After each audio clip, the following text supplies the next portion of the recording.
Can a family survive on the U.S. minimum wage? Minimum wage is meant to be a living wage but falls short by a lot.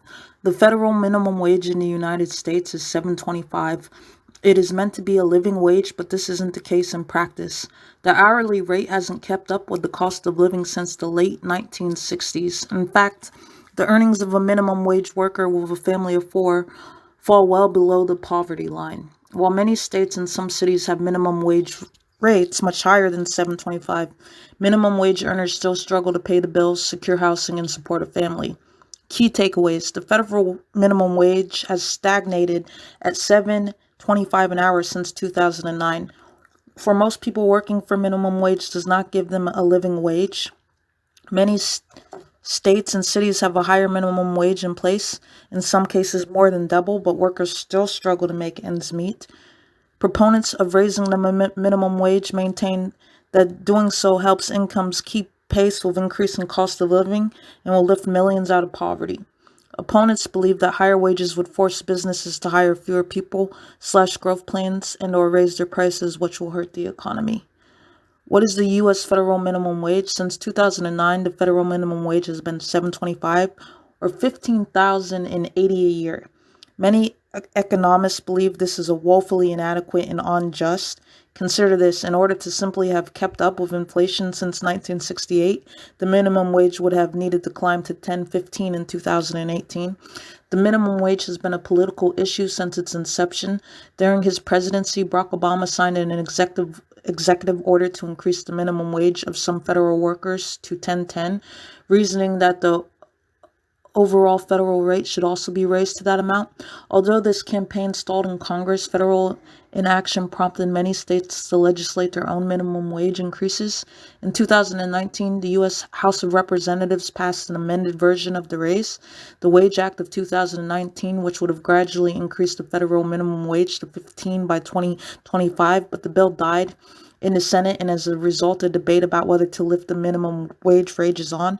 Over the last decade, a minimum wage increase movement has been largely worker-driven. Fast food and retail workers have staged nationwide walkouts and grassroots efforts to effect change. Home care workers, labor organizations, and women's groups have also joined the fight. In 2020, 29 states plus Washington, D.C. currently pay more than the federal wage. Individual cities have also taken action. For example, the minimum wage in New York City is $15, more than double the federal minimum. At the state of 2020, 22 states raised the minimum wage, which increased pay for 6.8 million workers, according to the Economic Policy Institute. In November, Florida residents voted to increase the state's minimum wage incrementally, beginning at 10 per hour on September 30th, 2021, until it reaches 15 per hour in September 2026. Important: in states with no minimum wage or lower one, the federal minimum wage applies to most workers. Can a family survive on today's minimum wage? The minimum wage is meant to be a living wage. In 1933, 5 years before the first minimum wage became law, President Franklin Delano Roosevelt said, "By living wages, I mean more than a bare subsistence level. I mean the wages of a decent living." The first U.S. minimum wage was implemented in 1938 as part of the Fair Labor How's that Standards for an Act. interesting Today, fact? full-time Also, a employees earning the federal $10.10 minimum minimum annually wage, pocket which is just really nothing in terms of $15,080 if how they high work you 40 raise it. hours That's each still under a living of the wage. 52 But weeks even in if a you were year, to do placing them well below the 17,240 poverty line in 2020 for families of two. And minimum wage earners with families of four fall more than 11,000 below the poverty line of 26,200. Pay is not the only problem. Many companies don't offer full-time hours even when workers want them. Fluctuating work schedules, split shifts, and the dreaded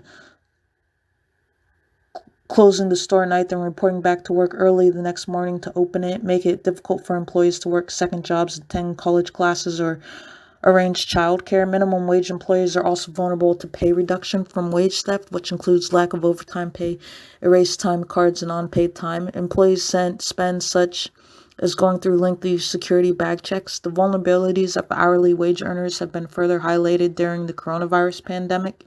Workers at grocery stores, some large retailers, and delivery workers become essential workers on the front lines, many of whom don't have paid sick leave or health insurance provided by their employers. Some retailers temporarily boosted pay or offered bonuses, but workers, including those at Whole Foods Instacart and Amazon.com maintained this wasn't enough to put their health at risk. They staged walkouts to demand safer working conditions when much of the U.S. was under varying degrees of lockdown in March 2020.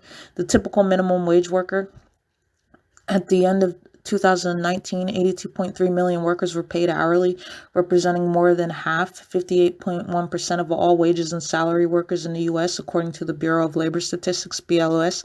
Among those, 392,000 earned 7.25 per hour. Almost three-quarters of workers earning the minimum wage in 2019 were employed in service jobs, mainly food preparation and serving. About 3% of women and 1% of men were paid or below the federal minimum. According to the BLS, the percentage of hourly paid workers making the minimum wage around 2% was about the same for white, Asian, Black, and Latino workers. If the Wage Act had passed, the minimum federal wage was to be raised 15 by the end of 2024. Almost 40 million workers would have seen an increase in pay, according to the Economic Policy Institute. Workers who would have benefited include 38.6 million ages 18 and older, 23.8 million full-time workers, 23 million women, 11.2 million parents, 5.4